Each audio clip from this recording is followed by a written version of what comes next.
इस वक्त कर सकते हैं, लेकिन अल्टीमेट उसके नतीजे में भी उन्हें सीज फायर ही की तरफ जाना पड़ेगा।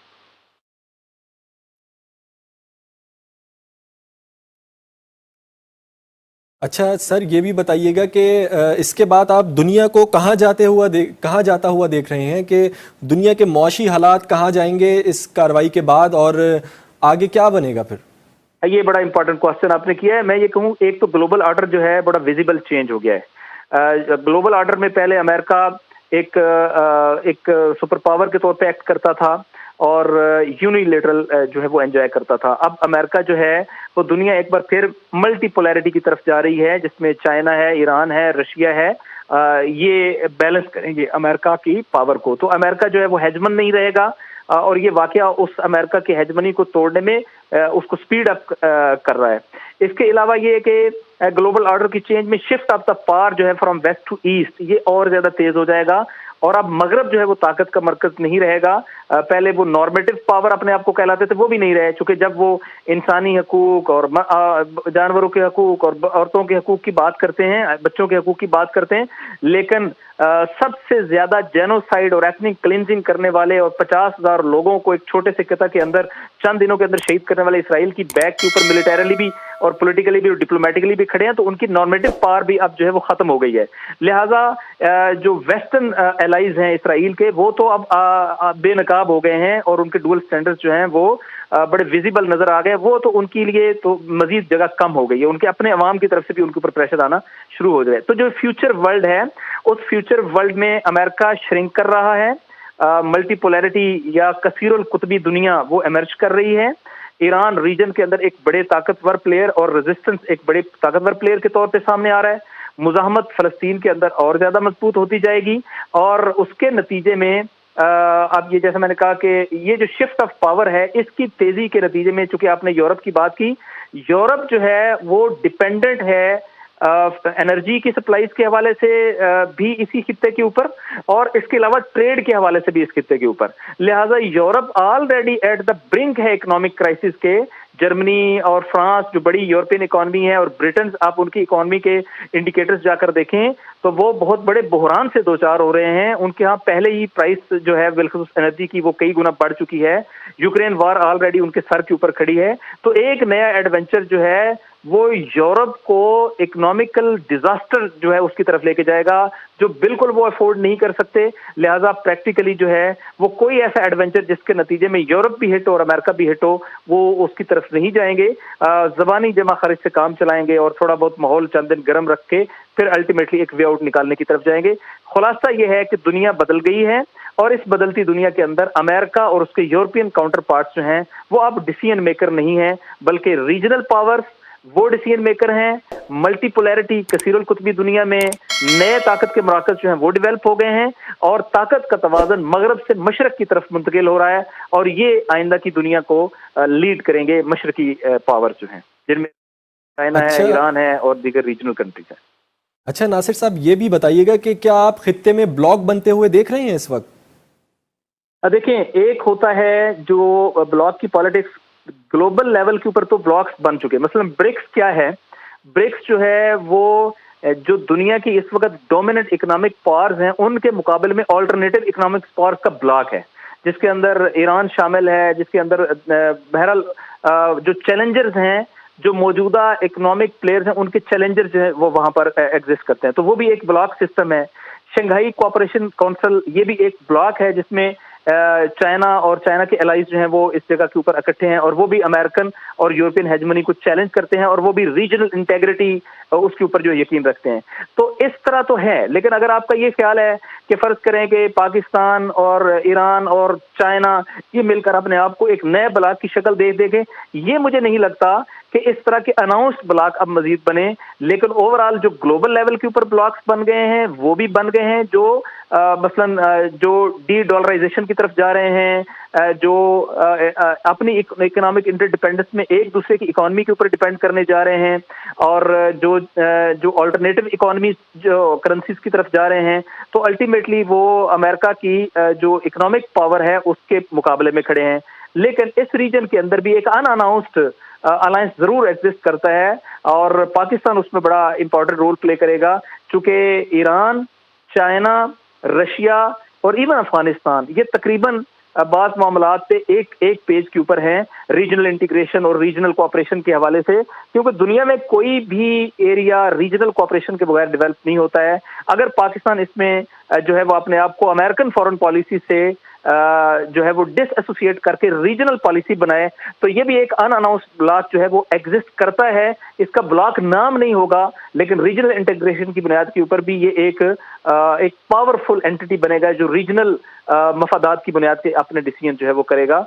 एक गोल्डन रिंग इनिशिएटिव हम अमूमी तौर पे इंटरनेशनल रिलेशंस में पढ़ते पढ़ाते हैं, जिसमें ये 5 कंट्रीज का नाम लिया जाता है, जिसमें चाइना है, ईरान है, पाकिस्तान है और तुर्की है, जिनके बारे में ये कहा जाता है कि अगर ये एक दूसरे के ऊपर डिपेंड करे तो इन्हें दुनिया से किसी की जरूरत नहीं है, क्योंकि इकोनॉमी, डिफेंस, एनर्जी और मैन पावर, ये सारी चीजें इन 5 ममालिक के पास हैं। इनकी आपस में अगर रीजनल इंटीग्रेशन हो जाए, जिसको गोल्डन रिंग कहा गया है, जिसको अगर ये हो जाए तो फिर ये खुद एक बहुत बड़ा रीजनल पावरफुल ब्लॉक जो है वो एग्जिस्ट करेगा। अलबत्ता सो फार मैं इसको एक नाम के साथ, जैसे कि आपके इल्म में है कि सीटो और सेंटो, इस टाइप के ब्लॉक, तो ये मैं नहीं समझता हूँ, लेकिन ग्लोबल लेवल पे नए ब्लॉक इमर्ज कर चुके हैं जो जाहिर है कि मौजूदा ग्लोबल ऑर्डर को चैलेंज कर चुके हैं, और उनमें से ब्रिक्स एक ऐसा ब्लॉक है जो दुनिया की तकरीबन 48% इकोनॉमी को रिप्रेजेंट करता है,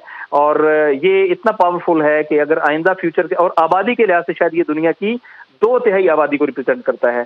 तो 2/3 आबादी, इसका मतलब है ये मेजॉरिटी ऑफ द वर्ल्ड को, ग्लोब को जो है वो रिप्रेजेंट करता है। और ये फ्यूचर के लिए जो प्लान रखते हैं फ्यूचर करेंसीज के हवाले से और इसी तरीके से एक दूसरे के ऊपर डिपेंडेंट के हवाले से, तो ये यकीनी तौर पे G20 का जो एक हेजमनी है, इसी तरह जो दुनिया की G7 है, जो वर्ल्ड पावर्स हैं, तो उनके इकोनॉमिक अलायंसेस के मुकाबले में ये एक बड़ा ही सूटेबल इकोनॉमिक अलायंस है जो दुनिया के अंडर डेवलप्ड और डेवलपिंग कंट्रीज को एक दूसरे के साथ कोऑपरेशन का मौका प्रोवाइड करके दुनिया के अंदर नई इकोनॉमिक इंटीग्रेशन जो है वो इनिशिएट करेगा।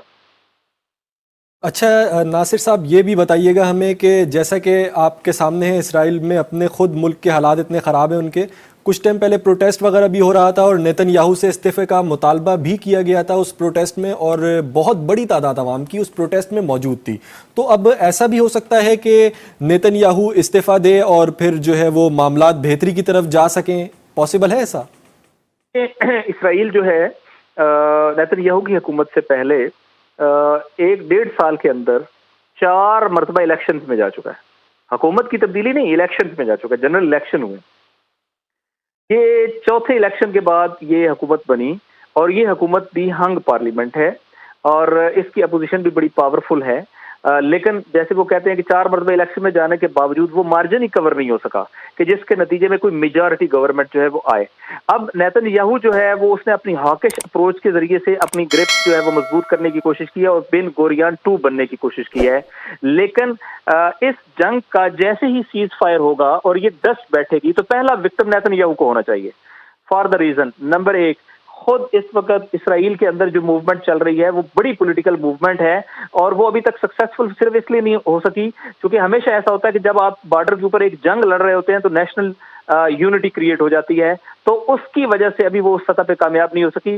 नेतन्याहू उसको डाइवर्ट करने में कामयाब रहा है कि हम जो है वो एक नेशन के तौर पे एक लड़ाई के अंदर हैं, लिहाजा जो है वो फौरी तौर पे चेंज सूटेबल नहीं है। सेकंड ये है कि अब जैसे ही ये जंग खत्म होती है तो पहला क्वेश्चन ये होगा कि क्यों मौजूदा नेतन्याहू हुकूमत फेल हुई प्रिडिक्ट करने में, इनकी इंटेलिजेंस फेलियर, इनका मिलिट्री फेलियर, इनका आयरन डोम का फेलियर, ये जो सारे फेलियर हैं जिसके नतीजे में 7 अक्टूबर हुआ, तो ये फेलियर का कौन जिम्मेदार है? अगर इंटेलिजेंस है तो इंटेलिजेंस के लोगों को पकड़ना पड़ेगा, अगर फौजी फेलियर है तो फौज के अहम ओहदेदारों को उसका निशाना बनना पड़ेगा, अगर ये पॉलिटिकल फेलियर है तो जो यकीनन है तो नेतन्याहू को उसकी जिम्मेदारी लेनी पड़ेगी क्योंकि वो इन पावर थे। तो प्रैक्टिकली ये लगता है कि नेतन्याहू को जाना पड़ेगा, उसका जाना नविश्ते दीवार है।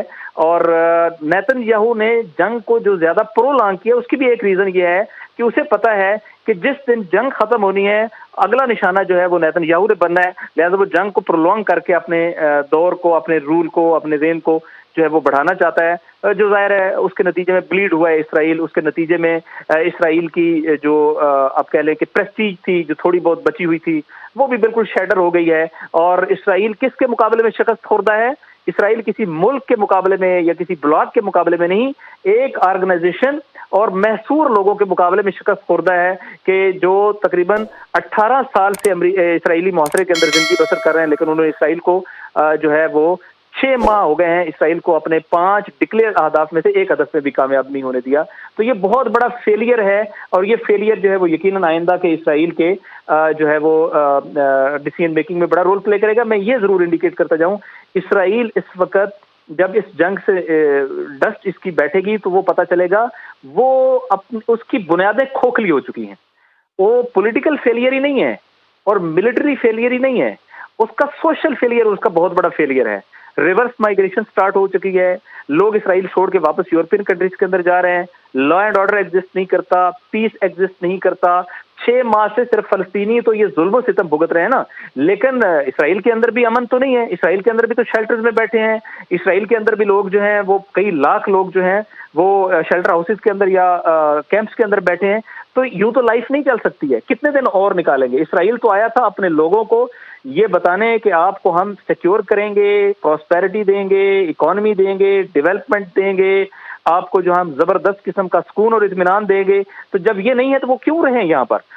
ये एक रीजन है। इसके अलावा भी बहुत जबरदस्त डिवीजन एग्जिस्ट करती हैं, फॉल्ट लाइन्स एग्जिस्ट करती हैं।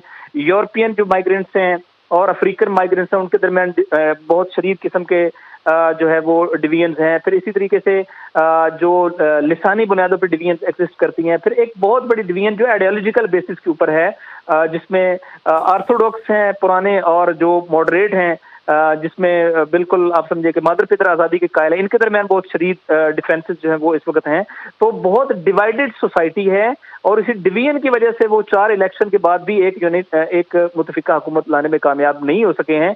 तो इसराइल वल्नरेबल है, पॉलिटिकली भी, इकोनॉमिकली भी, और यकीनी तौर पे डिप्लोमेटिक फ्रंट के ऊपर भी, और उसकी जो सोसाइटी है वो भी बहुत बड़े क्राइसिस के अंदर है। ये इसराइल इसके लिए सरवाइव करना नियर फ्यूचर के अंदर ये आसान नहीं है। और वो इसराइल जो एक्सपेंशन की बात करता था, जो ग्रेटर इसराइल की बात करता था, अभी अपने गिर्द जो दीवारें बना के अपने डिफेंस की बात कर रहा है, ये जो श्रिंक होना है ये इसको अंदर से क्रैक्स डाल देगा, और इसराइल जो है वो इस आलम में बहुत लंबे अरसे तक सर्वाइव नहीं कर सकता।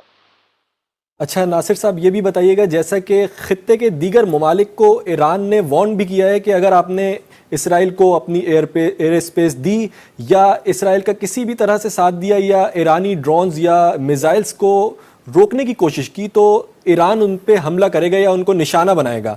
तो कौन कौन से ममालिक हैं नासिर साहब, सबसे पहले हमें ये बताइएगा, और ये बताइएगा कि इसके असरात खित्ते पर क्या पड़ सकते हैं।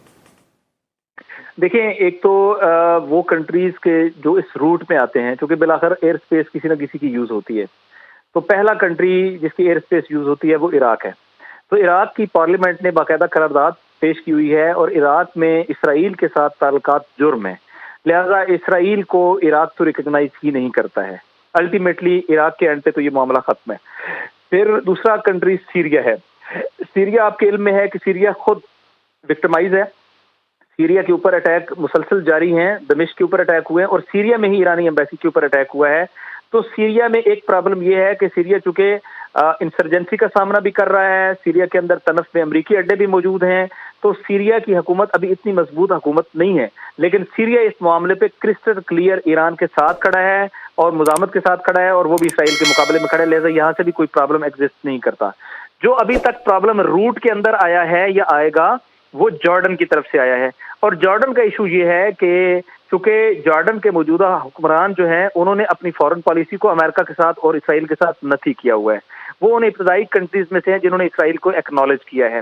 वो बॉर्डरिंग कंट्रीज पे हैं जिनके ऊपर बहुत बड़ा क्वेश्चन है कि क्यों वो वेस्ट बैंक को, चूंकि वेस्ट बैंक के साथ बॉर्डर मिलता है, उनको जो है वो ह्यूमैनिटेरियन कॉरिडोर भी ओपन करने में कामयाब नहीं हो सके।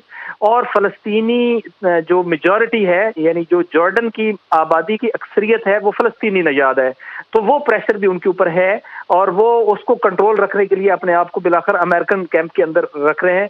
और फिर आपके इल्म में है कि चंद दिन पहले अमेरिका का एक बहुत बड़ा इंटेलिजेंस और साइबर अड्डा जिसको टावर 22 का नाम दिया गया था, وہ ڈسکلوز ہوا تھا، اور اس پر عراق کی ریزسٹنس کی فورسز نے اٹیک کیا تھا، جس میں امریکہ کے کچھ فوجی جو ہے وہ مارے گئے تھے، جس میں امریکہ نے کلیم کیا تھا کہ 3 فوجی مارے گئے اور باقی زخمی ہیں، اور ریزسٹنس اور عراق نے کلیم کیا تھا کہ 30 امریکن فوجی مارے گئے. یہ ٹاور 22 اس پورے ریجن کے اندر امریکن سائبر ہیڈ کوارٹر کا رول پلے کرتا تھا. تو یہ چونکہ جارڈن کے اندر تھا، اور جارڈن اس لحاظ سے بھی اپنے آپ کو جو ہے وہ آپ کہہ لیں کہ گلٹی فیل کرتا ہے کہ وہ غزہ میں جو مظالم ہو رہے تھے اور اس میں آرٹیفیشل انٹیلیجنس کا جو استعمال ہو رہا تھا